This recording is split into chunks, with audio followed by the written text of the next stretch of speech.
My name is Chad McKinney, and I'm a gameplay programmer here in the Los Angeles studio. We're talking about shipping ships, which is a topic that touches on a few different systems. On one hand, you have just kind of the physics and game code involved to actually make the ship-and-ship behavior work consistently, but there's actually a whole larger other topic that it touches on, which is persistence.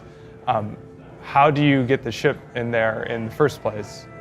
You can just drive it in there, but if you park your ship at a space station, log off, log back on, you really want that ship to be there the next time you spawn it. You want you to have your Dragonfly or your Nox. And so the question is, how do we get there? In 2.6, this isn't possible. You won't get that ship back in your constellation or whatever. It won't be there. But if you do want it to be there, we need a whole host of technologies in our engine and in our backend services to support that behavior. It's this little thing that seems so small that actually requires a lot of effort to make work correctly, but that effort also enables a lot of other behaviors in the game that previously weren't possible. So right now in 2.6, what we have is effectively a very simple system that just tracks player accounts and specifically loadouts in player accounts. So it tracks your specific loadout that you have equipped, as well as any vehicles that you own and their loadouts. This is fine for the gameplay that we have right now in the game. So yeah, you'll have your weapons the next time you log into the game. If you do a modification on your ship, it'll be there the next time you log into the game. But if you make any kind of change in the game world, or in kind of inside your ship, that's not going to be reflected in any way because the persistence database doesn't know anything about it. This is a great limitation whenever you consider the kind of game that we're trying to make. We want to make this large game, this living world that can change and be dynamic, but this persistence behavior that we have is completely ignoring all of the nuances that are required to achieve that behavior. One large part of that is this fact that we're so tied to loadouts. Because of that, that means there's no concept of a loose entity. So let's say you have a ship, a constellation, and you park a Nox inside it. The Nox isn't attached to the constellation, right? It's not on the wing affixed to a gimbal where a turret would be. It's just lying there in the ship. In order to make that work, we have to completely refactor the way that game code handles persistent data and make it in such a way that instead of tracking accounts, instead we're tracking a map of entities that point to parents and potential item ports that they're attached to and offsets. What this requires is that we need to look in the persistent data record for the ship. We're going to find all of the children of that ship. So we're going to find all of the item port attachments, that'll be all the guns. And now that we've made some refactors in the persistent database, we can also find loose entities in that ship. So it's going to find the cargo item that we left in there, as well as that Nox that we left in there as well. Loose items now also have offset information in the persistent data record that informs the spawning code where to line them up. So we spawn this ship, the constellation, we spawn all its children, we start spawning loose items, and we have to spawn them in the correct location in zone space so they line up correctly. We also need to introduce them correctly into the zones of their parents so that they don't fall out. If you don't put the Nox in the constellation zone, they'll either collide and explode or it'll fall out and just leak into space. So we have to do a lot of fix-up in spawning code, but if all goes to plan, we spawn everything in the right order, in the right place, in the right zone. Comes in, you see it, it looks exactly like you saw it last and works perfectly. This makes it to where something doesn't have to be in a loadout for it to be physically owned by another entity. But that kind of touches on another thing. The old methodology only had one concept of ownership. You just owned something or you didn't. And that's fine, again, whenever you're dealing with your ships. If you have an attachment, like a gun, you've bought that, or you've acquired it through some means, and that means that you can attach it or not. But in gameplay, you may get a hold of something that you didn't buy. It may be in the game world, or it may be something that you want to take from another player. How do we track that in persistence? Well, previously, there was no distinction. What we need is a distinction between physical ownership and legal ownership, so that you can legally own something, you bought it, but you don't physically have access anymore because somebody took it from you. It's in their ship now. That was another large set of changes to make this distinction between physical ownership and legal ownership. It had large ramifications on how we store and manipulate the data. It had large ramifications on how we do this thing called network ownership. Originally, whenever a server would connect to the backend services, the persistent cache that the player connected to would make a request for all of the items that the player has.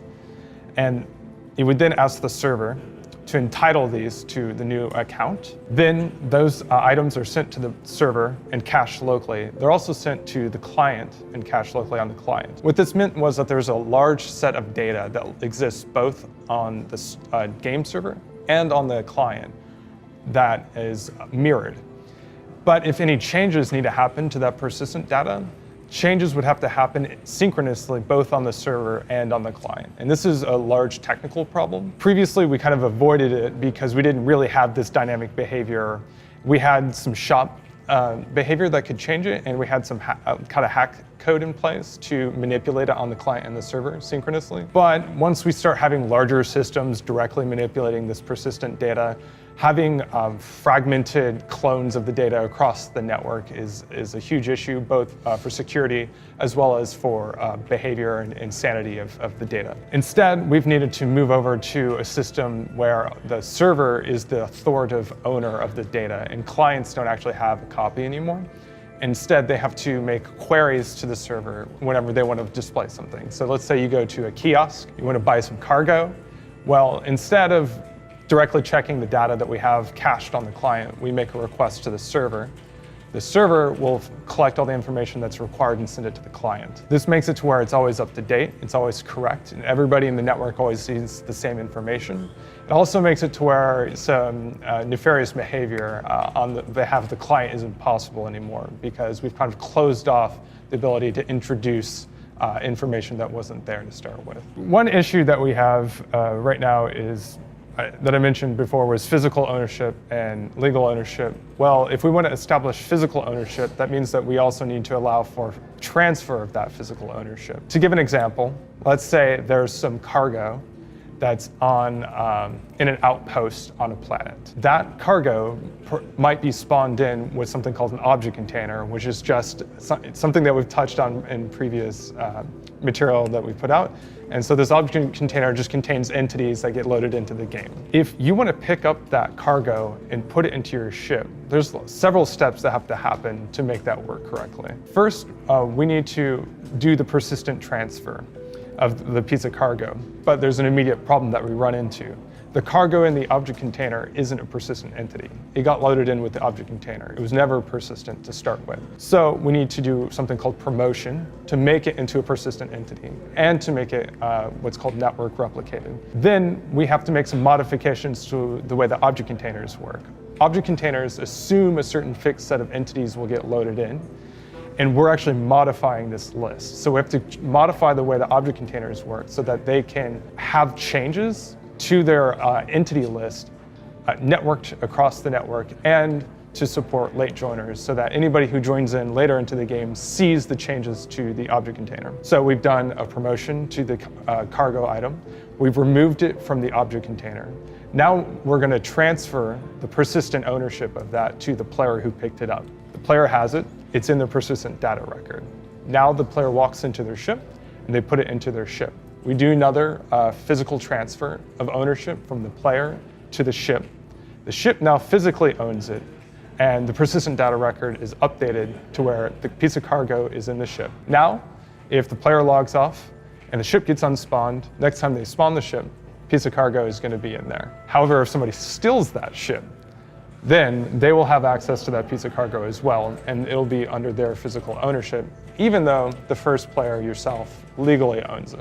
In order to get ships and ships working requires identifying physical ownership and legal ownership. It requires doing all this persistent tracking. But it's that same technology that also allows us to make our game world at large more dynamic and have more life as far as its behavior. So that means that you can make a change now to the world, and that can be tracked. There are some limitations still. Changes in the world at large are going to still be what is called session level persistence. So you can make a change to a planet, or you can make a change to a space station, and we can track that for the lifetime of that server, but it's tied to that server. But that does mean that you can start actually changing the world. If there was some cargo at that space station, you can take it and somebody else won't see it anymore. Or you can maybe leave something behind that they will see. If you left your ship there, well, that ship's still there, and someone else can come along while you're walking around on that planet. They see this nice ship just sitting there, well, maybe they'll take it away, and it won't be there anymore. And now we can begin hooking in criminality systems to maybe give someone a wanted level whenever they've taken a ship that isn't theirs, or taken some cargo off a ship that wasn't theirs to start with. It also means that if you, for instance, want to fly under the radar, have some stolen cargo in your ship that's not in your cargo grid, so it's not in your manifest, you can do that, but that leaves it open for other people to then take your ship or take that loose cargo easier. And it's going to make pirating more dangerous, and it's going to make cargo more interesting, I think, and other things in the game as well, whenever you can take it from somebody else. Another thing this allows for is collecting, right? So you can, if you find a Big Benny's machine in the world, you can kick it around, maybe with another ship. You got to do some work, but if you try hard enough, maybe you can get this Big Benny's machine in, say, your constellation Andromeda. Cool, now you have a Big Benny's machine, and you take it with you, and you own that thing. Well, you physically own it, at least. You sign off, you sign back on again, it's still in your ship. Maybe you can find another one somewhere, start a collection. You can have 3 or 4 of these. You can trade with your friends. Give them a Big Benny's machine, maybe they give you a weapon. It allows for some more emergent gameplay. You don't necessarily have to have a gameplay system in the game that is specifically tracking Big Benny's machines, but you can still play with them because now you physically have access to them, and that access is tracked in your persistence data. We're starting to introduce diffusion, which is a whole new way of interacting with the backend services. That gives us some very interesting possibilities for the future. For 3.0, it's just going to be a small set of diffusion services that are going to be online. But moving forward, we're going to greatly increase the number of these diffusion services. And that has some really interesting impacts on persistent gameplay, because it means that you can now have some diffusion service that's tracking an economy, and persistent changes that you make in the world will impact the economy. It will impact the cost of items. It'll impact the location of them, maybe the delivery of them. There could be services that are delivering missions. The missions can be based on persistent changes in the world. You can have services based on pirate activity, or services based on AI activity. It allows us to have the combination of persistent data and persistent changes to be utilized across the server instances, and have these services enable more kind of higher level behavior and higher level modifications to in-game actions based on diffusion services. We're taking it to the next level to where we can get a more global, universal look at persistence. We can start caring not only about player persistence, but the ship's persistence, space station persistence, planet persistence, universe persistence. Ideally, we want to move to something that we call the server mesh, which has either a larger or a single mesh of servers that govern the entire universe, and all the players are interacting with each other across this large server mesh. That will allow some truly persistent behavior in the world, so that any one change that you make on a planet, any planet or on any station, is going to be persisted for all the players across the entire game. It will make it to where if I leave something on a planet, it's not in one server, it's on that planet. There is one planet, and that has that change. So with 3.0, we're introducing these serialized persistent variables that will allow gameplay features to start tracking persistent information. This will include features such as ship health and player health as well, and stamina. So if your vehicle has the wing blown off of it and you respawn your vehicle, it's not going to have that wing. If it becomes unflyable, you're gonna have to start engaging with some of the other gameplay systems that we have. So for instance, you could have it repaired at a repair station, or if it's beyond repair or you don't want to go through the effort, you can make an insurance claim on it if you have insurance for the ship. This will be expanded to include other behaviors in the game. So like I said, damage and health for the vehicle, but also stamina for the player. So certain kinds of effects will be persistently applied to your player. There will be other things in the game, such as ammo. Your ammo is going to be persistent. If you run out of ammo, you're going to have to buy more ammo. It's not going to be the way it's been, where you can just fire away and you don't have to be so concerned about the consequences. Additionally, there'll be other things. The interactable entities in the game will now have the capacity where we want to, we can identify certain entities and make their states persistent. So say there's a data pad that you interact with, and maybe you switch its behavior to be in an on state as opposed to an off. That could be tracked and be persistent. We're identifying every day new places in game code where we have certain behaviors that have traditionally just been networked across the network to keep the clients and server in sync. But it's very easy to just turn on this persistent flag and start having that now be a persistent value that's tracked across game sessions. So we're looking for these opportunities to take these gameplay behaviors and make them more permanent as far as the lifetime of their effect. I think it'd be a very interesting world to play in and a very interesting set of gameplay features that really no other game has.